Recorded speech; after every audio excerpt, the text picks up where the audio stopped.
Hello friends, आज मैं आपको समैरिटन गर्ल ये 2004 की ड्रामा कोरियन मूवी एक्सप्लेन करने वाला हूँ। इस मूवी में दो फ्रेंड्स को यूरोप जाना होता है। इनके पास पूरे पैसे नहीं होते, तो एक फ्रेंड डिसाइड करती है कि वो प्रोस्टिट्यूशन करेगी। दूसरी फ्रेंड भी इसके लिए इसे मदद करने वाली होती है। अब मूवी में टर्न आता है और सब कुछ बदल जाता है। इस मूवी के डायरेक्टर किम की दुक है, यानी कि बहुत ही बढ़िया मूवी है। ये मूवी अच्छे मैसेज के साथ अच्छे लेसन हमें सिखा कर जाती है। तो चलिए शुरू करते हैं। मूवी स्टार्ट होती है और हमें दो फ्रेंड्स दिखती है जो इंटरनेट कैफे पर चैटिंग कर रही होती है। ये दोनों जो है ये हमारे मेन कैरेक्टर है। इसमें से एक का नाम है जेयंग और दूसरी का नाम यूजिन। यहाँ पर जेयंग अपने फ्यूचर क्लाइंट से बात कर रही होती है। ये इसके साथ सोने वाली है, तो पैसे वगैरह ये सब डिसाइड करते हैं। यूजिन और जेयंग ये दोनों अच्छी फ्रेंड्स होती है। इन दोनों को मिलकर यूरोप जाना होता है, इसके लिए इन्हें पैसे चाहिए होते हैं। इसी वजह से जेयंग प्रोस्टिट्यूशन में जा रही होती है। ये खुद ही ऑनलाइन क्लाइंट ढूंढ लेती है। यूजिन जेयंग को मदद करती है, उसका मेकअप वगैरह कर दे रही होती है। जेयंग यूजिन से कहती है कि इंडिया में एक प्रोस्टिट्यूट थी जिसका नाम वसुमित्रा था। जब भी कोई आदमी उसके पास जाता था तो बुद्ध पे वो बिलीव करने लग जाता था। उनका वो शिष्य बन जाता था और बुद्धिज्म के जो भी सब ख्याल है उनसे वो जीने लग जाता था। जेयंग कहती है कि वो उसे इतना प्यार देती थी कि अब उसे गॉड पर बिलीव होने लग जाता था। जेयंग को भी यूजिन इसी नाम से पुकारे ऐसा लग रहा होता है। जेयंग को भी वसुमित्रा की तरह ही बनना है। एक जगह पर जाकर ये दोनों क्लाइंट का वेट करती है। फिर जेयंग का क्लाइंट आता है और ये दोनों होटल में चले जाते हैं। यूजिन के पास एक डायरी होती है जिसमें क्लाइंट के नाम, नंबर होते हैं और इनके पास अब कितने पैसे आ चुके हैं इस सब का हिसाब होता है। जेयंग अपने क्लाइंट के पास जाती है और यूजिन को अगली बिल्डिंग से वेव करती है। थोड़ी देर बाद यूजिन को दिखता है कि पुलिस आ चुकी है।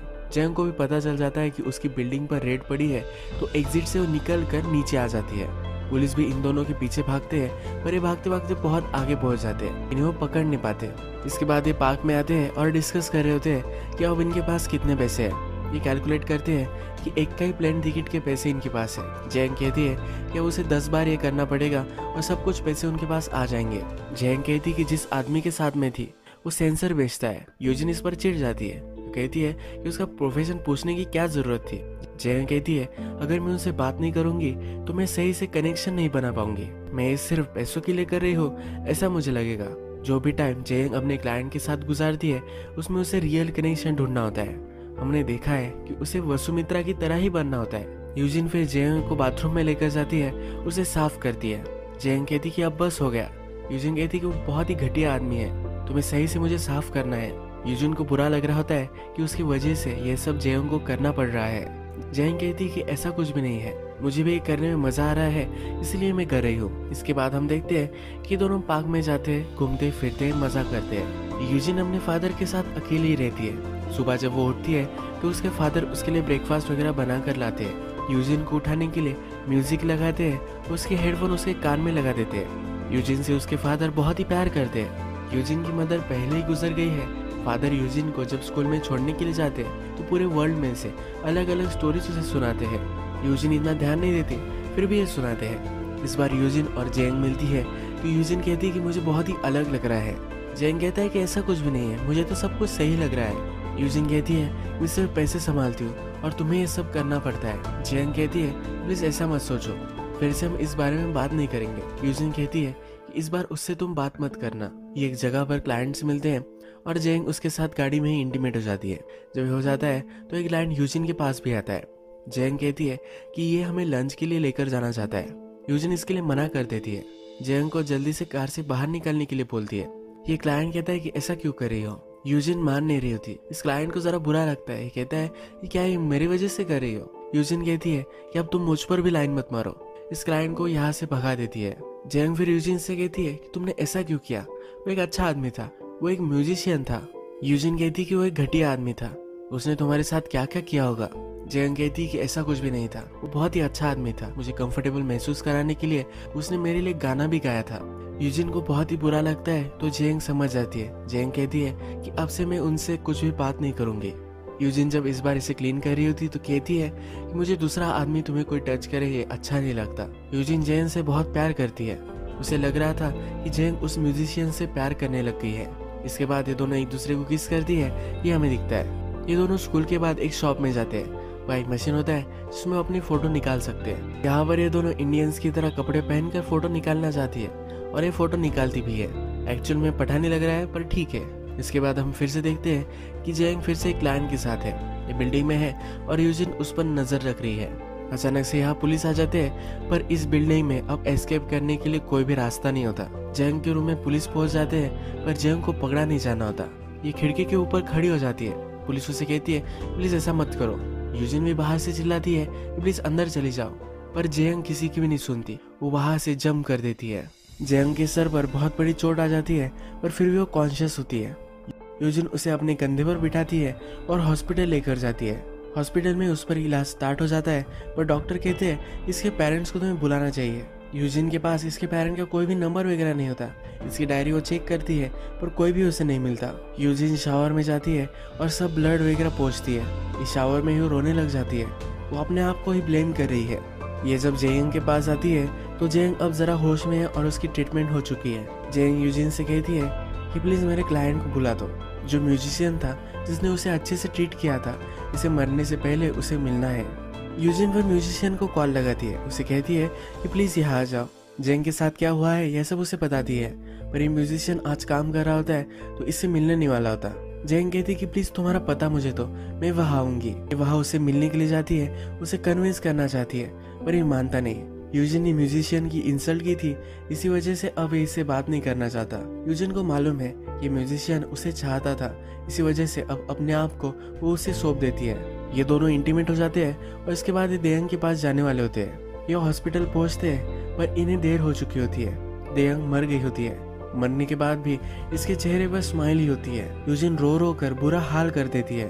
थोड़े दिन गुजर जाते हैं। यूजिन ने जो सब पैसे कमाए थे इसे वो देखती है। ये डायरी और पैसे लेती है और इसे जलाने की कोशिश करती है। इसके माइंड में आइडिया आता है और अपना माइंड ये चेंज कर लेती है। इसे लगता है कि जेंग ने ये सब पैसे लिए हैं, अगर ये पैसे उसके क्लाइंट को फिर से वापस कर देगी तो प्रोस्टिट्यूशन नहीं माना जाएगा। जेंग सचमुच में इन सब लोगों से कनेक्शन बनाना चाहती थी। अगर उसने ये कर दिया तो उसे शांति लग सकती है। यूजिन अपने आप को ही ब्लेम करती है। उसे लगता है कि ये करना सही हो सकता है। ये मोटेल में जाती है और क्लाइंट को बुलाती है। क्लाइंट जब इसके साथ इंटीमेट हो जाता है तो बहुत ही खुश होता है। इस क्लाइंट को ये जेंग की तरह ही लगती है। ये कहती है कि जेंग मर चुकी है और इसके बाद इस क्लाइंट को सब पैसे वापस कर देती है। इसके बाद हमें दिखता है कि एक दूसरे क्लाइंट के पास भी आई हुई है। ये क्लाइंट भी बहुत ही खुश हो जाता है। ये कहता है मैं तुम्हारे लिए बहुत ही थैंकफुल हूँ। यूजिन भी कहती है कि मैं भी थैंकफुल हूँ। ये कहता है मैं मर नहीं जाता तब तक मैं तुम्हें याद रखूंगा। यूजिन के फादर जो होते हैं ये पुलिस होते हैं। यूजिन जिस होटल में होती है उसके ऑपोजिट होटल में ही उसके फादर आते हैं। वहाँ एक मर्डर हो चुका होता है। इसके फादर जब खिड़की से देखते हैं तो यूजिन एक क्लाइंट के साथ होती है। इन्हें इस पर बिलीव नहीं हो पाता। ये होटल के बाहर बैठते हैं और इन पर नजर रखते हैं। यूजिन वहां से चली जाती है और उसका जो क्लाइंट था इसका पीछा उसके फादर करते हैं। इस क्लाइंट को रास्ते में ही रोक लेते हैं। फादर कहते हैं कि अब मैं तुमसे कुछ क्वेश्चन पूछूंगा, अगर तुमने मुझे सही से आंसर नहीं दिया तो मैं तुम्हें पंच करूंगा। ये कहते हैं कि तुम अब कहाँ थे। ये पहले बोल नहीं रहा होता तो कहता है कि एक लड़की के साथ वो होटल में था। फादर कहता है कि उसकी एज क्या थी। ये आदमी उसे बोल नहीं रहा होता तो फादर इसे बहुत मारते हैं। एक क्लाइंट कहता है कि तुम हो कौन। फादर कहते हैं कि तुम्हें नहीं पता कि मैं कौन हो सकता हूँ। एक क्लाइंट फिर अंदाजा कर लेता है और वहां से चला जाता है। रात में हमें दिखता है कि फादर यूजिन के रूम में आए हुए होते हैं और उसे देखकर सोच रहे होते हैं कि इसने ऐसा क्यों किया होगा। यूजिन को फादर जब स्कूल में छोड़ने के लिए जा रहे होते हैं तो आज जिस तरह से वो हमेशा से स्टोरी सुनाते हैं वैसे सुना नहीं रहे होते। यूजिन कहती है कि आज क्यों नहीं सुना रहे। उसके फादर कहते हैं कि तुम सुनती कहाँ हो। कहती है मैं सुनती हूँ, प्लीज मुझे सुनाओ। ये फादर कहते हैं कि 3 फ्रेंड्स थी, वो फॉरेस्ट में गई तो उन्हें मदर मेरी दिखी थी। उनकी लाइट में इन लड़कियों को दुनिया का अंत दिखा। ये उनके लिए बहुत ही शॉकिंग था। जब इसके बाद वो बेहोश होकर उठी तो टाउन की प्रीचर के पास गई। फादर पूछते हैं कि क्या तुम मिरेकल्स पर बिलीव करती हो। यूजिन कहती है कि कोई मिरेकल हो जाए ऐसा मुझे लगता है। इस स्टोरी को आप याद रखना, इस मूवी का एक बहुत ही अच्छा प्लॉट पॉइंट है। आज फादर अपने जॉब पर नहीं जाने वाले होते हैं। ये स्कूल के बाहर ही खड़े होते हैं और यूजिन कहाँ जा रही है इस पर वो नजर रख रहे होते हैं। यूजिन एक मॉडल पर जाती है और अपने क्लाइंट का वेट करती है। उसके फादर बाहर ही खड़े होते हैं और सब लोगों को पूछ रहे होते हैं क्या तुम मॉडल में जा रहे हो, यानी कि उस आदमी को उसे ढूंढना होता है। एक आदमी उन्हें मिल भी जाता है तो ये कहते हैं कि मेरे साथ तुम बैठो। उसे ड्रिंक्स देते हैं। फादर इस क्लाइंट से कहते हैं कि अब तुम यहाँ से चले जाओ। ये आदमी भी समझ जाता है कि ये कुछ डेंजरस है और वहाँ से निकल जाता है। रात में फादर अपने फ्रेंड के साथ एक होटल में आए हुए होते हैं। वहाँ पर कुछ लड़कियाँ होती है। ये लड़कियाँ यूजिन की ही एज की होती है। इसका जो पार्टनर होता है ये इस लड़कियों पर लाइन मारने लग जाता है। इनसे वो बातचीत करता है और उन्हें वो ड्रिंक ऑफर करता है। इन लड़कियों के बॉयफ्रेंड सिर्फ वहाँ थे। ये लड़कियाँ इसकी कंप्लेंट उनके पास करती है। ये लड़के कहते हैं कि एक परवर्ट है, उसे वहाँ से निकल जाने के लिए कहते हैं। ये पुलिस ऑफिसर ही है तो इन सब लड़कों को सबक सिखाना चाहता है। फादर अपने पार्टनर को रोकना चाहता है पर ये पार्टनर रोकने नहीं वाला होता, इसे स्लैप करता है। ये पार्टनर कहता है कि आज तुम्हें हुआ क्या है। ये इस डिनर पर आज बहुत ही साइलेंट ही थे और अपने फ्रेंड को भी इन्होंने स्लैप किया है। दूसरे दिन भी यूजिन के पीछे उसके फादर करते हैं। इस बार एक क्लाइंट के साथ खेत में आती है। वहाँ पर बड़े से पत्थर फादर उठाते हैं और गाड़ी का कांच फोड़ते हैं। यूजिन और क्लाइंट दोनों डर जाते हैं और वहाँ से निकल जाते हैं। इस क्लाइंट का पीछा फादर करते हैं और नेक्स्ट दिन उससे मिलते हैं। ये उससे सिगरेट मांगते हैं और कहते हैं कि तुम्हें आगे तक लिफ्ट दे सकता हूँ। ये आदमी कहते हैं कि मैं यही रहता हूँ, कोई ज़रूरत नहीं है। ये आदमी चलने लग जाता है तो फिर भी इसका पीछा फादर करते हैं। ये आदमी डर जाता है, इनके पास आता है और जान जाता है कि यूजिन के फादर होंगे। ये क्लाइंट कहता है कि मैं बहुत ही सॉरी हूँ। ये जो क्लाइंट है फादर से भी ज़्यादा इसकी एज है। इसकी बिल्डिंग फादर देखते हैं और यही रुकते हैं। ये आदमी अपनी बैल्कनी से देखता है तो इसका कौन सा फ्लैट है ये भी उसे दिख जाता है। फादर फिर इसके घर में आ जाते हैं। ये अपनी फैमिली के साथ डिनर कर रहा होता है। इसमें इसकी बेटी भी होती है जो यूजिन की ही एज की होती है। फादर इसे मारने लग जाता है। फैमिली कहती है तुम इसे क्यों मार रहे हो। फादर कहता है कि अपने बेटी की उम्र की लड़की के साथ तुम ये सब कर रहे थे, क्या तुम्हें कोई शर्म नहीं आई। इसके बाद फादर यहाँ से निकल जाता है और एक क्लाइंट बहुत ही शर्मिंदा होता है। इसकी वाइफ इससे क्वेश्चन पूछने लग जाती है पर इसका कोई भी आंसर इसके पास नहीं होता। इसे बहुत पछता होता है। ये बिल्डिंग से जंप मारकर खुदकुशी कर लेता है। नेक्स्ट दिन फिर से यूजिन अपने क्लाइंट के साथ होती है। उसके फादर उसका पीछा कर रहे होते हैं। इस बार ट्रैफिक में फादर फंस जाते हैं। यूजिन आगे चली जाती है। जिस आदमी की वजह से ट्रैफिक हुई होती है फादर इसे बहुत मारते हैं। यूजिन जहाँ पर गई होती है वहाँ जब फादर पहुँचते हैं तो अपने क्लाइंट के साथ इंटीमेट हो चुकी होती है। इसके बाद एक क्लाइंट टॉयलेट में जाता है तो उसके पीछे फादर चले जाते हैं। फादर को अब बहुत ही गुस्सा आ जाता है और इस क्लाइंट को मार मार कर उसका मर्डर वो कर देते हैं। यूजिन को थोड़ी देर में लगता है कि कुछ गड़बड़ है, देखने के लिए जाती है तो रोने लग जाती है। आगे चलकर उसके पास जो डायरी थी वो फेंक देती है।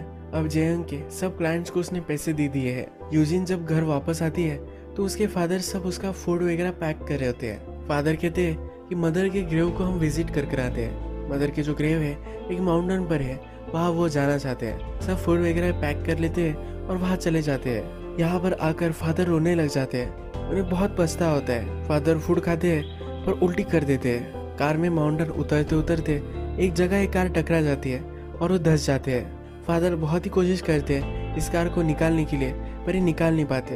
ये थक कर यही सो जाते हैं। यूजिन बाहर निकलती है, सब पत्थर वगैरह चाक के यहाँ लगाती है। गाड़ी अब यहाँ से निकल जाती है। अब शाम हो चुकी है और ये बहुत दूर है तो वे घर नहीं जा सकते। एक जगह पर ये रात के लिए रुकने वाले होते हैं। जिस जगह पर रुकते हैं वहाँ एक बूढ़ा आदमी होता है, इनके लिए खाना वगैरह लेकर आता है।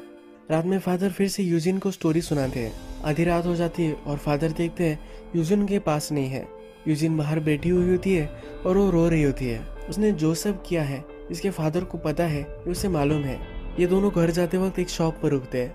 फादर अंदर होते हैं तो यूजिन गाड़ी की स्टीयरिंग देखने लग जाती है। गाड़ी चलाते कैसे है ये उसे बहुत ही क्यूरियोसिटी होती है। फादर आते हैं तो कहते हैं कि तुम अब गाड़ी चलाओ, तुम्हें कर सकती हो। यूजिन डर रही होती है। यूजिन रास्ते में सो जाती है तो फादर उसे एक रिवर के पास लेकर आते हैं। यहाँ पर आकर वो पुलिस को कॉल कर देते हैं। इन्होंने मर्डर किया है ये उन्होंने कन्फेस कर दिया है। यूजिन जब उठती है तो उसके फादर उसे कहीं नहीं दिखते। यूजिन जब आगे जाते हैं तो उसके फादर उसे पीछे से आकर मार देते हैं और वही काट देते हैं। ये जो सब है ये उसका सपना ही था। ये जब सचमुच में उठती है तो उसके फादर ने एक वे क्रिएट किया होता है। यहाँ पत्थर होते हैं, इनसे फादर ने एक वे बनाया हुआ होता है। इस वे से यूजिन को गाड़ी चलाने की प्रैक्टिस वो देते हैं। यूजिन स्लोली ये सब कुछ सीख जाती है। फादर कहते हैं कि अब तुम अपने आप चलाओ, अब मैं तुम्हें हेल्प नहीं करने वाला। इसके बाद पुलिस की गाड़ी वहां जाती है और फादर को लेकर चली जाती है। यूजिन को खुद से गाड़ी से अब घर जाना पड़ेगा। मूवी के बीच में फादर ने यूजिन को स्टोरी सुनाई थी जिसमें लड़कियों को लगा था कि सब कुछ तबाह हो गया है और वैसा कुछ भी नहीं हुआ था। फादर ने यूजिन से पूछा था क्या तुम मिरेकल पर बिलीव करती हो। फादर कभी भी यूजिन को मारने वाले नहीं थे। यूजिन सिर्फ रास्ते से भटक गई थी, उन्हें मालूम था। उन्हें कॉन्फिडेंस था यूजिन भी अपने लाइफ के साथ कुछ अच्छा करना चाहती है, कुछ सीखना चाहती है। यूजिन की डायरी फादर को मिली थी, उन्हें सब कुछ पता चल गया था।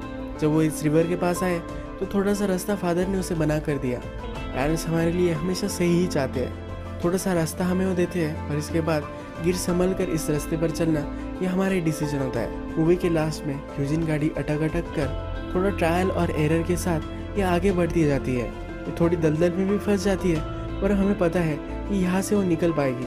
ये मूवी यही एंड हो जाती है। अगर आपको ये वीडियो अच्छा लगा होगा प्लीज़ इस वीडियो को लाइक कर दीजिएगा। बहुत सारी मूवीज़ लेकर आते रहता हूँ, तो प्लीज़ चैनल को सब्सक्राइब कर दीजिए और बेल नोटिफिकेशन आइकॉन दबाना भी मत भूलिए।